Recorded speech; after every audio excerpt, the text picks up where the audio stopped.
I'll let you. Morning, H. G'day, Gav. How you going? Yeah, not too bad. It's a bit of a cold morning for you down south. I had the beanie on earlier, and they're saying snow down to 700, so it's going to be cool. Well, certainly will be. Yeah, you sure will. Well, mate, the market's been pretty hot the last week or so. Certainly some interesting moves in a couple of our major stocks. Yeah, look, it's starting to get right up there with a couple of those stocks starting to hit all-time highs as well. So I think there's a chance we could see the market's all-time highs in the next couple of days, but there's certainly some risks on the horizon as well. Yeah, certainly. When you look at a stock like Commonwealth Bank, that the multiples it's trading at, very, very hard to justify. But the index funds seem to continue to buy it and continue to push it higher. It just doesn't make any sense to me when you can put money in the bank and get a better return on it than buying Commonwealth Bank. So I'm not sure what they're seeing in it at the moment. There's plenty of other Very stocks out true. there that provide a better return and are probably just as solid as a Commonwealth Bank. Yeah, definitely. It's very hard to get the risk reward sort of Yeah, numbers on Commonwealth Bank to yeah, work. So right. I think it's time for a lot of people to get out, but maybe that's something we'll see in the new financial year. People will start to Yeah, that's a take good point. profits there. Yeah, good point. So yeah, mate, we've been talking a little bit about the market this week, and I sort of made mention earlier about our price to earnings ratio across our ASX 200 index is at very, very stretched levels. We're currently trading at around 20 times the price earnings ratio for the ASX 200. Now, this index normally trades around the 15 times. So it's showing our market is probably 15 to 20% overvalued versus the earnings that we're expecting over the next 6 to 12 months. To me, it's probably suggesting it's a very good time to either liquidate some stock or take a bit of money off the top, sell down a few of the holdings, or for those that don't want to sell stock down because they're worried about tax issues, then it would be a really good strategy to look at buying some XJO puts, so some index puts, to give a bit of a hedge to a portfolio.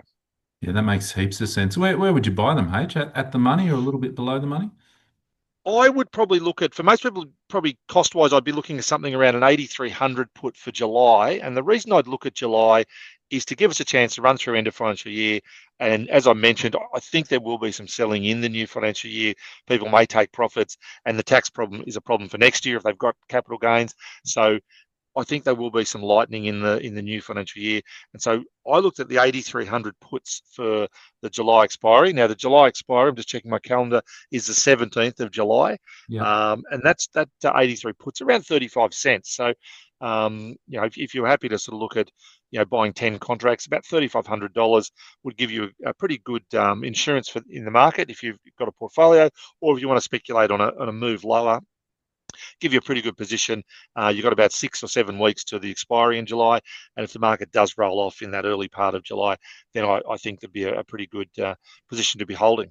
Yeah, no, that makes heaps of sense, and it's pretty low risk sort of trade because you can quantify your risk on that one. There's you know exactly what you're going into. Yeah, definitely. Just your capital outlay Yeah, is your risk, but yeah, a great way to ensure a portfolio. If you do have a big portfolio, something that we could look at, whether the 8,300 is the best insurance for you, but just to give some protection in a market that looks very overvalued. yeah. No, I totally agree with that trade. Now, Um, you had a couple of things you were looking at. Were you were looking at QBE recently? yeah, so QBE is nudging all-time highs, and I've just brought the chart up there, and it's insurance. Fair to say, I think insurance is in the spotlight with the government in terms of the way their premiums have been going up. So I wouldn't be surprised if you see some announcements around government starting to look at some sort of price cap or regulation around it. So I think the insurers might find themselves in the spotlight in the next 12 months. QBE's, as I said, it's all-time highs. It's right on its consensus price average. So it's either a good one to take profits on or consider selling some calls over it as a way of hedging. I think that I looked priced up the 24.50 for July this morning. It was around 30 cents. So it's a pretty solid premium for that size stock, I think. It's certainly one I'd consider looking at and stands out a bit at the moment. There are a few others that stand out, but this one jumps out to me, particularly with that premium. Yeah, definitely. I had noticed the sector had been very strong. Suncorp's also had a big run up. IAG, probably not as much. It's probably lagging the other two, but certainly QB and Suncorp very, very strong. So Yeah. calls over either of those would probably be a good strategy for anyone holding the stock. And look, if someone did want to just trade them, you could even look at buying a put option in either Suncorp or QBE for a general pullback as well. Yeah, well, that's the same sort of thing. You could do the same sort of trade as the XGO trade. If you're looking at wanting to hang Yeah, on to the stock, you could buy some puts. yeah, fantastic. Yeah, good idea.